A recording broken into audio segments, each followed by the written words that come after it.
Why did you buy that smartphone and not another? Why did you choose that dish in the restaurant and not another? If you had to sell your house, what price would you set? We tend to think that we make all these decisions in a very rational way, but the reality is that this is not the case most of the time. We are very irrational and easy to manipulate. In this episode, I will explain the reasons with a summary of a book called Predictably Irrational, written by Ariely. If you're a business owner and entrepreneur, I strongly recommend you this book, but it will also help you if you're a consumer in general. And if you plan to sell your products or services, pay close attention. At the end of each lesson, you will learn how to apply each principles to grow your business numbers. Lesson 1. The truth about relativity. Ariely explains that everything is relative, even when it shouldn't be, and relativity plays an essential role in everyday decision making. For example, look at these circles for a moment. Which of the two circles is larger?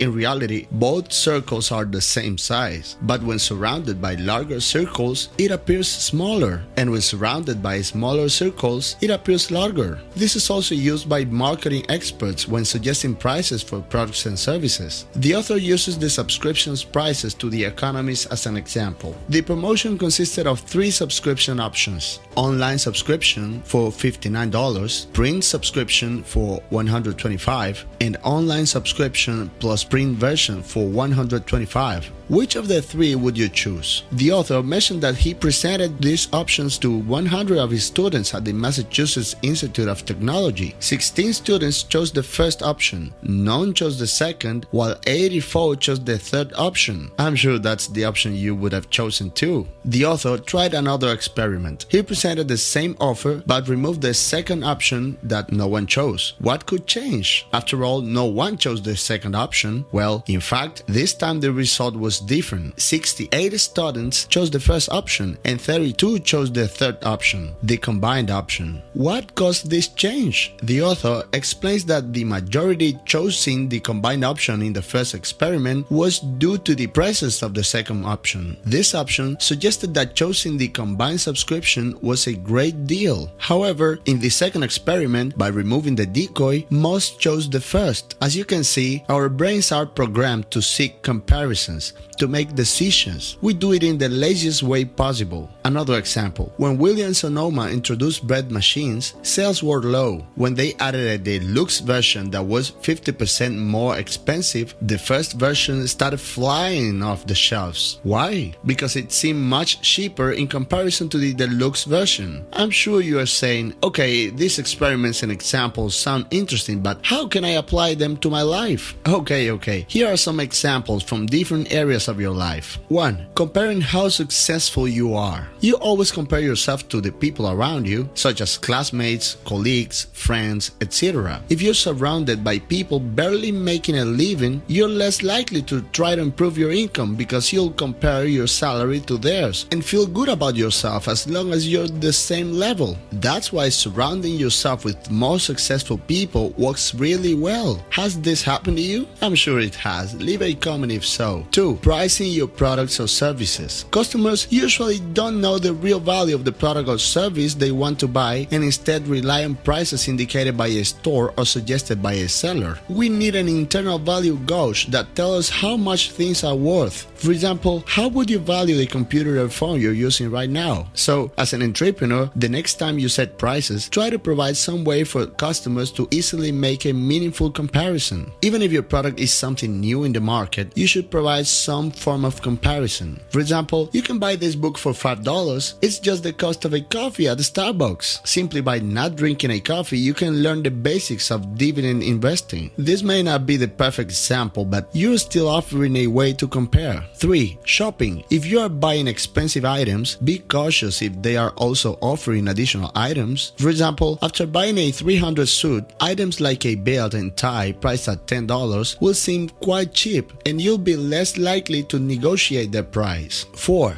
Dieting. Eating on a small plate can make you feel like you've eaten a lot. Before moving to another chapter, I'd like to talk about one more experiment that is mind-blowing. To be honest, I am a little concerned that this information I'm about to share is available for free because it is very powerful and can be quite dangerous in the hands of people with bad intentions. Now, in all those experiments we just discussed, we had to make decisions based on visual information. We use our visual senses every day, so we are quite good at using them. But as you saw, despite that, it was very easy to manipulate you because humans make decisions in a very lazy way. Now, what if you have to make a decision in your head and there's no visual input? Do you realize how easy it would be to manipulate you? To understand it better, let's go with the experiment. In this experiment, people from many countries were asked if they would be willing to donate their organs after their death. In some countries, a large number of people said yes, and in some countries, large number of people said no. For example, over 98% in Austria said yes, but in Germany, it was only 12%. Now, many people will say that the culture, religion, or politics are different in some countries, and that's why the results are very diverse. But that's not the case here. We're talking about Germany and Austria. They are neighboring countries with very similar cultures, history, similar religions, and similar people. So what's going on here, and why are the survey results so different? Well, it turns out that it's because of how the question was framed in the survey form. In Germany, the form said, check the box below if you want to participate in the organ donor program. In Austria, the form said, check the box below if you do not want to participate in the organ donor program. So what's going on here? Basically, it's the same question phrased a little differently. In both countries, the majority of people did not check the box. But in Germany, when you don't check the box, you don't participate. And in Austria, when you don't check the box, you automatically participate. In both countries, when people were reading the form, they didn't know what to choose. After all, donating or not donating your organ is quite a difficult decision to make. And when we don't know what to choose, we usually don't touch anything and just go for the default option given to us. It's because we are afraid of messing things up or making mistakes, or we just get paralyzed by some choices and do nothing. That's why if the form says you're automatically enrolled in an organ donor program, we think they must know more than us. So it's better not to mess things up. Now, imagine that your company wants to enroll you in a retirement program that is not the best for you, but is for the company. So here you are, joining the company at your first day, and the form says you're automatically enrolled in the employee retirement plan. If you do not wish to participate, check the box below. You're already nervous because it's the first day and you probably don't understand well what the employee retirement plan is. So it's very unlikely that you would check the box. You get it? When I said I'm afraid this information is available, this is what I meant. Simply by reframing the question, they can decide in which direction the money flows and impact the decisions of millions of people in their favor. I hope knowing this helps you to understand these tactics and human vulnerabilities. Lesson 2. The cost of social norms. According to Ariely, we live in two worlds, one governed by social norms and the other by market norms. For example, how would you react if your boss, instead of paying your salary, decides to hug you and simply congratulate you for your work? I'm sure you wouldn't be happy at all, right? If your mother-in-law invites you to a family dinner, how would she react if, after finishing the meal, you offer to pay her $100 for her delicious food? You probably won't be welcome in that house again. Social norms dictate how we handle requests and friendly events. In these situations, nothing is expected in return, and altruism awakens in us. In contrast, market rules set a context where everything is calculated coldly, and each party seeks its own benefit. The values of each of these worlds are not bad in themselves. They are right as long as they appear in the right context. Introducing market norms into your social relationships violates social norms and deteriorates those relationships. Each world can invoke totally different behaviors in the same individual the moment you put money on the table. Social norms disappear. It's important not to mix them. For example, imagine that I ask you if you can help me change the tire of my car. You would do it without any problem. But now imagine that I ask you if you can do it for $1. You would probably refuse. You might say, give me $20 and then we can talk about it. $1 is more than zero. So how is it possible that you were willing to change the tire for $0 but not for $1? Well, because I mixed the two norms, and as I said, they don't work well together. Personally, I have seen many times people make the mistakes of mixing these two norms. For example, once I saw a hard-working employee feel insulted for getting a $39 raise. He said he would feel happier if his manager simply said some nice words in front of his colleagues instead of giving him only a $39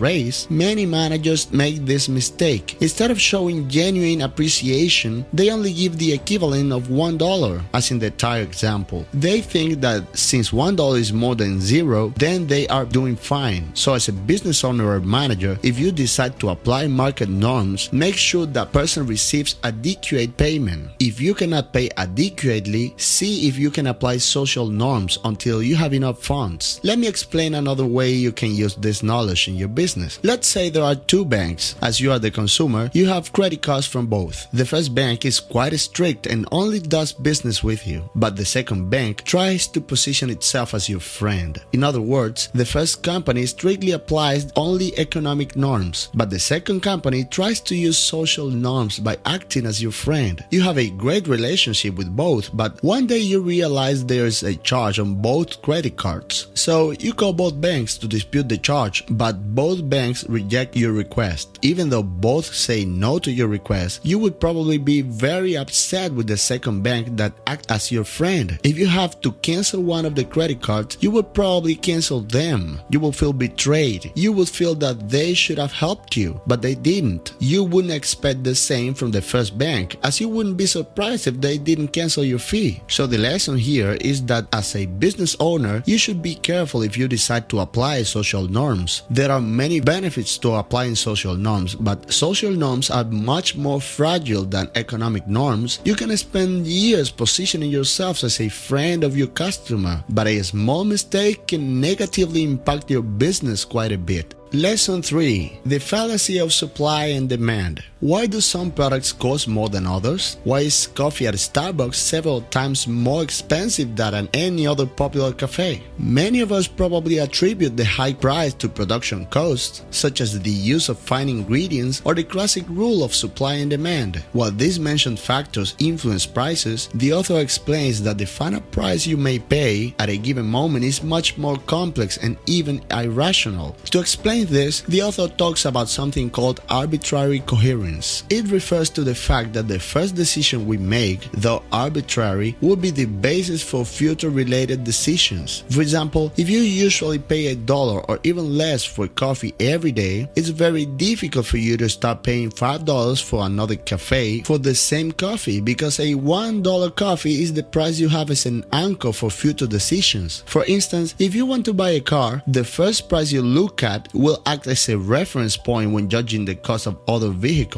That's why car dealers place their more expensive cars at the entrance or at the front of the row, so that after passing by them, other cars seem cheaper. But going back to the coffee case, how is it possible that with so many cheaper and even better options, Starbucks still manages to charge $5 for a coffee? Ariely explains that it's possible to manipulate people's reference price or anchor by changing experiences. And this is why Starbucks did. From the beginning, they focused on creating a concept of a European style and refined looking cafe, along with a completely differentiated experience from other popular cafes. With this, they managed to establish a new reference point in the minds of buyers. Therefore, for many people, there is no way they would relate what they pay at Starbucks to what they would pay at the corner cafe. Now let's see how you can use this knowledge in the real life. For example, imagine you join a new company and find out that the person who was doing your job because of you was one of the best in the company. Do you realize how difficult your job will be? The bar is set too high and your performance will be compared to it. Even if it's unfair, you will be compared.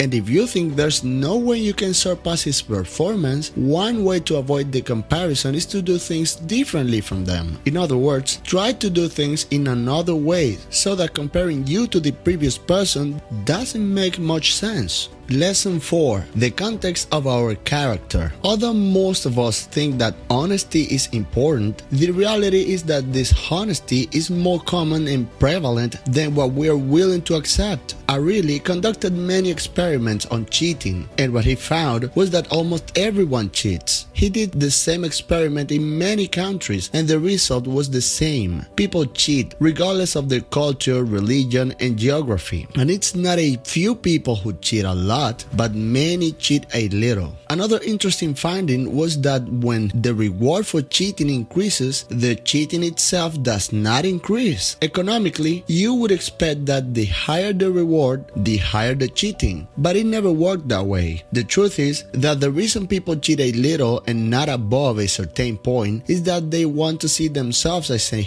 honest person when they look in the mirror. But at the same time, they want to benefit from cheating, so they only cheat a little. Deception and dishonesty are quite significant problems for many companies, governments, and society in general. For example, it is reported that the fashion industry loses billions of dollars each year due to dishonesty. People buy expensive clothes, wear them once for a party, and then ask for a refund. In most cases, the company cannot resell it due to the sweat and cigarette smell. I will share 3 important conclusions from the dishonesty and cheating experiments that could help you in your life or business. Conclusion 1. People cheat more when there is no money involved. For example, you are more likely to take a pen from work to home, but less likely to take 10 cents from work. Both have almost the same value, but the pen feels different. You can justify a pen and still call yourself an honest person. You can say things like, I use it for work at home, or everyone takes a pen to home, so it's okay, etc. Since we are transitioning to a cashless society, it will be easier and easier to cheat. Conclusion 2. When people were asked to take an oath or sign a document that they would act with honesty, they actually did so honestly, and cheating decreased. Before the experiment, Ariely asked students to sign the university's honor code, and as a result, no one cheated.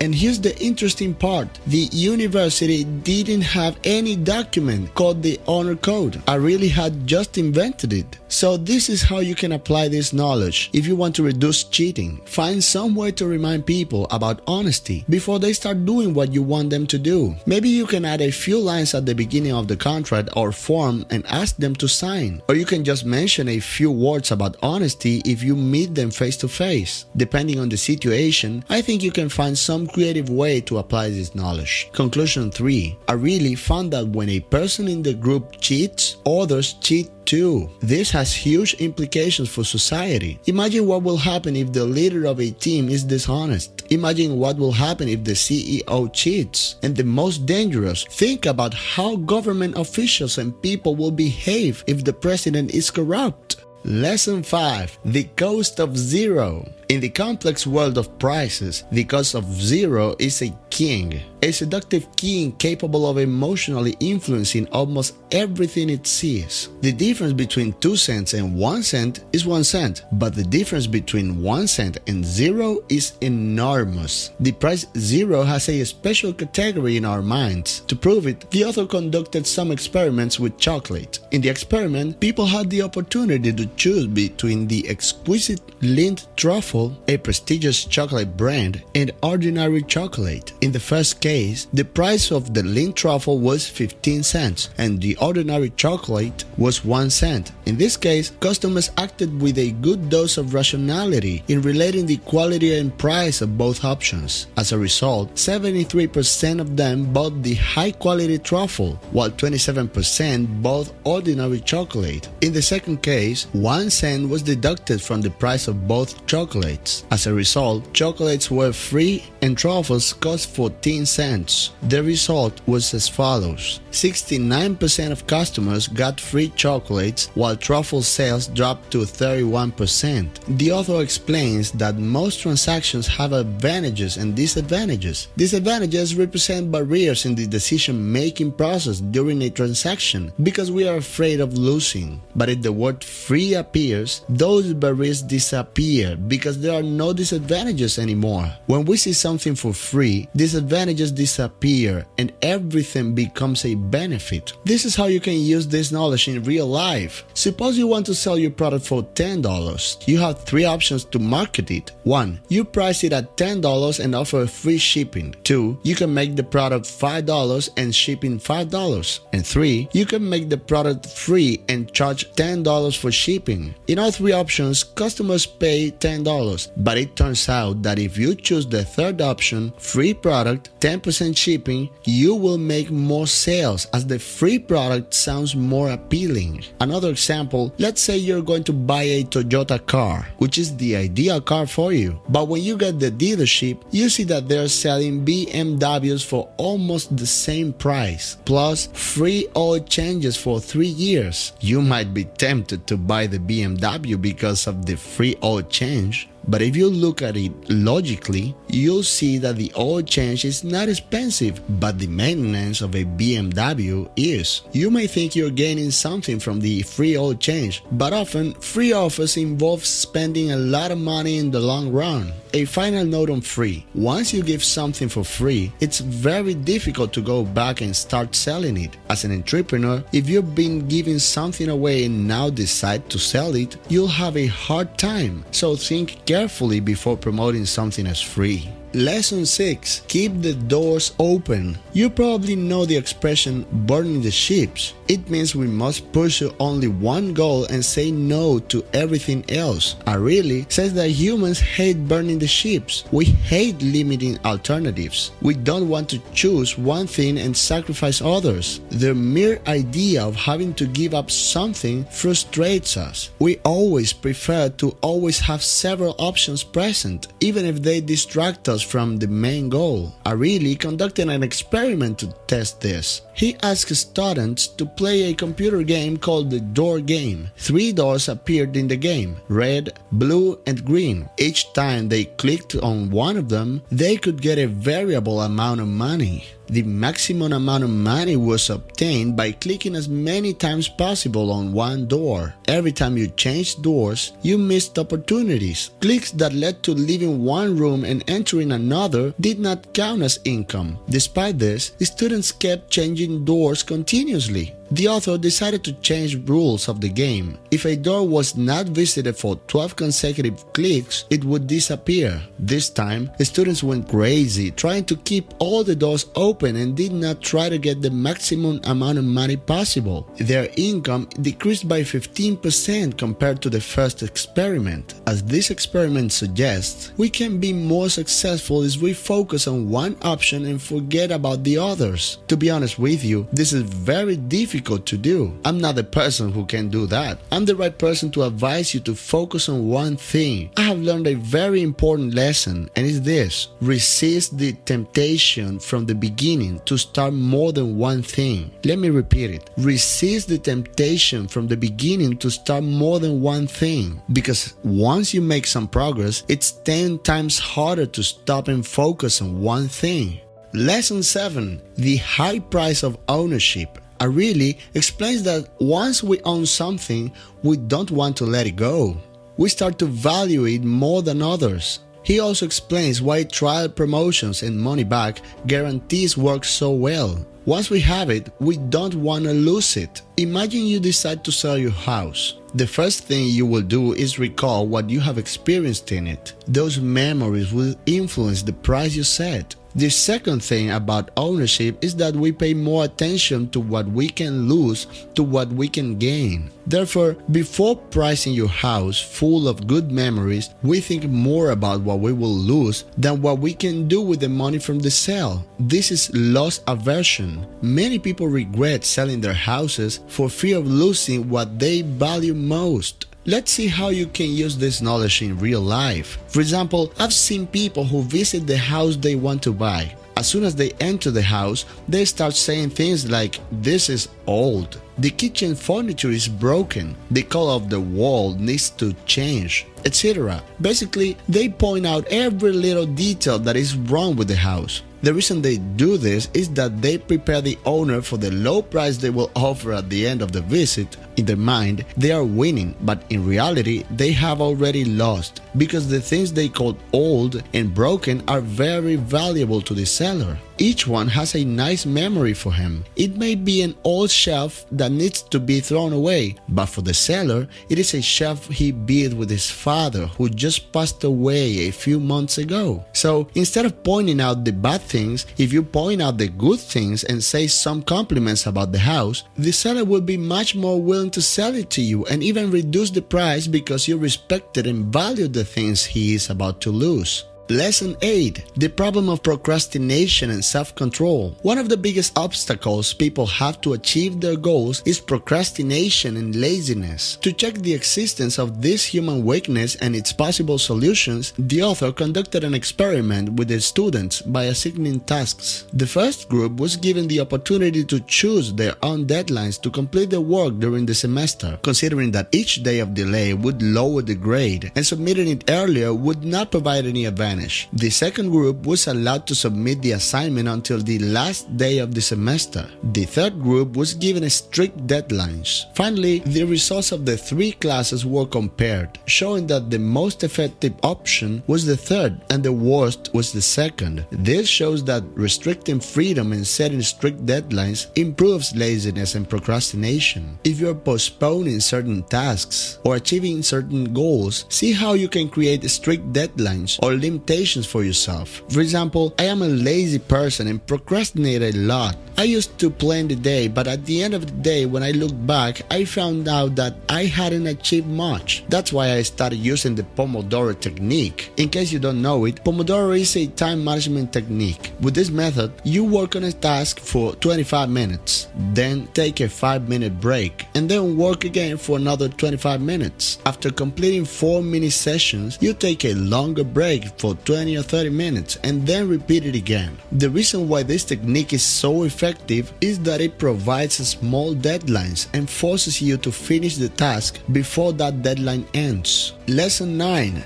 The power of price. I'm sure you're familiar with the placebo effect, commonly used in medicine. You give an empty capsule to a patient and tell them it should reduce their pain, and the patient actually reports an improvement in their condition. Ariely did a similar experiment but with prices. Students were taken to a room where they hooked up to a machine that would send small shocks to their bodies while they assessed the pain level. After a while, students were given a pain reliever for $2.50 and the process was repeated. Almost all students reported feeling less pain, which is interesting because the pain reliever was just a vitamin C tablet. Ariely then repeated the experiment with a twist. He told the students that the tablet now costs 10 cents. This time, students reported less pain relief even though it was the same pill. Students reported more pain relief when the price was higher. There's a famous saying, "You get what you pay for." This saying is true because we actually expect to get more value from an expensive product and less value from a cheap one. That expectation is a very important factor. If you're eating a meal from a fancy plate, you will feel that it is more delicious than the one you eat from a normal plate, even if it's the same food.